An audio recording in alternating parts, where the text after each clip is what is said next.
પારડી વલ્લભાશ્રમ સામે હાઈવે પર ટેમ્પામાં ₹2.84 લાખના દારૂ સાથે વલસાડ એલસીબી પોલીસની ટીમે ટેમ્પો ઝડપી પાડ્યો। વલસાડ એલસીબીની ટીમ પેટ્રોલિંગમાં હતી, જે દરમિયાન Pardi national highway number 48 Vallabhashram સામે વલસાડથી વાપી જતા ટ્રેક ઉપર ટેમ્પો નંબર MH48J0438 આવતા પોલીસે રોક્યો હતો। ટેમ્પો ચાલક પોલીસને જોઈ ટેમ્પો મૂકી સ્થળ પરથી ભાગી છૂટ્યો હતો।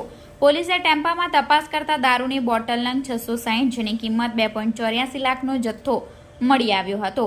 પોલીસે કુલ ₹7.84 લાખનો મુદ્દામાલ કબજે કરી પારડી પોલીસ મથકે પ્રોહિબિશન એક્ટ હેઠળ ગુનો નોંધી વધુ તપાસ હાથ ધરી છે।